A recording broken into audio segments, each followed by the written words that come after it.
The war in Ukraine is approaching its one-year anniversary, with no end in sight to the fighting or the suffering. Throughout the holiday season, the forces of the Russian Federation continued their strikes on key Ukrainian cities.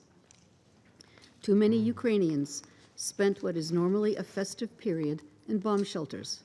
Far from celebrating, countless families across the country were mourning the loss of loved ones.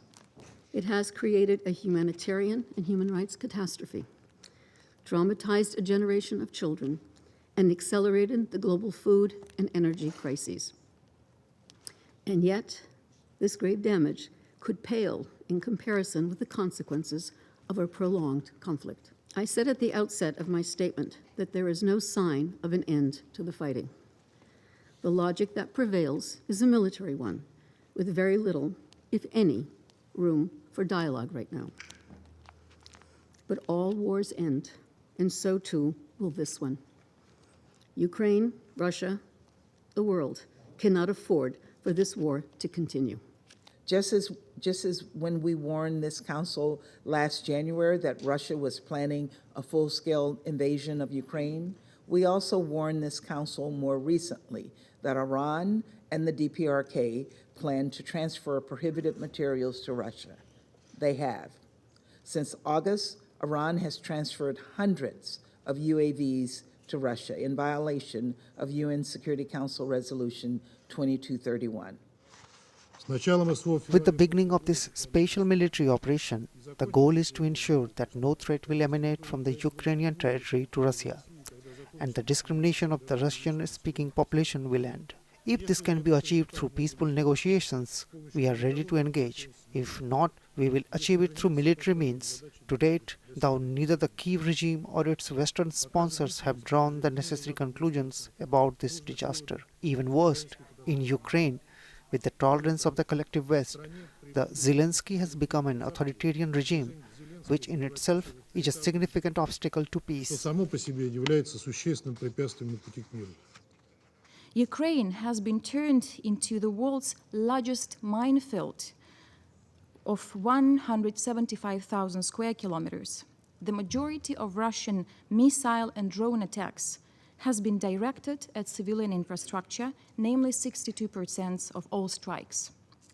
Thousands of residential buildings, houses, schools, kindergartens, hospitals, museums, religious buildings, electricity grids, water grids, railway, markets have been either destroyed or heavily damaged. And although we haven't won yet, Russia has already lost.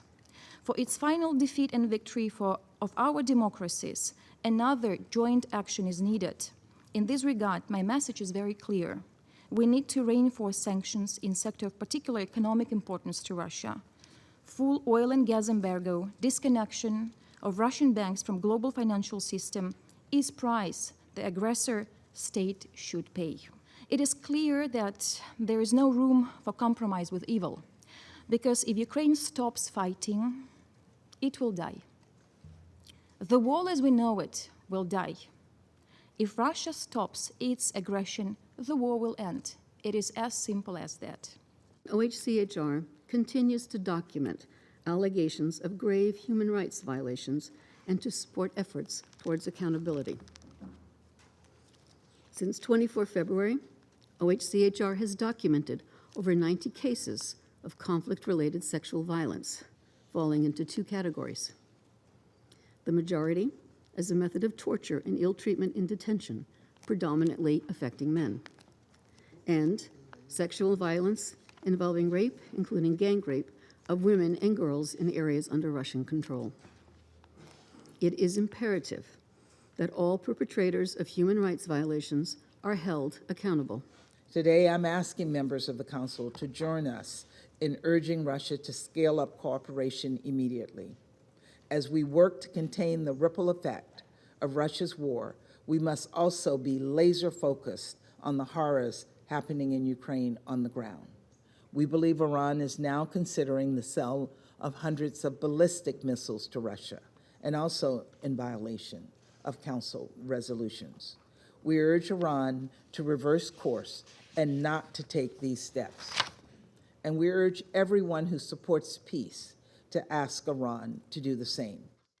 We felt that yesterday, based on the statements of Madame Japarov, and prior to that, based on the initiatives of her boss, Mr. Kuleba, Ukraine now is running around brandishing the idea of some sort of a peace summit, suggesting any way it can be that it's Russia who doesn't want war. Clearly, this is merely an attempt to win sympathy among Western public, who is increasingly asking inconvenient questions about where the money provided to Kyiv was going, and is surprised at why Ukraine is rejecting any realistic mediation initiatives. At first glance, it seems there is an olive branch held out by Kyiv. What could be nobler?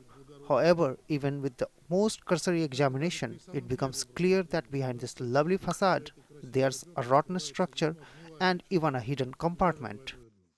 I regret that the evil's messenger is still here, in the seat of the permanent member of the UN Security Council, the seat of the Soviet Union. These representatives constantly poison the discussion held here and cynically lie to all of us. I reiterate what the delegation of my country has already pointed out, that the legal grounds for such a presence are more than dubious, if not absent. Our efforts to restore peace and security cannot be complete without steps to ensure justice. This is why it is a matter of paramount importance to establish a special tribunal to hold Russia war criminals accountable. In almost 11 months, the aggressor state has already committed over 64,000 registered war crimes. And I dread to think how many more mass graves, like in Bucha, in Izium, in Liman, we will be able to discover after full liberation of our territories.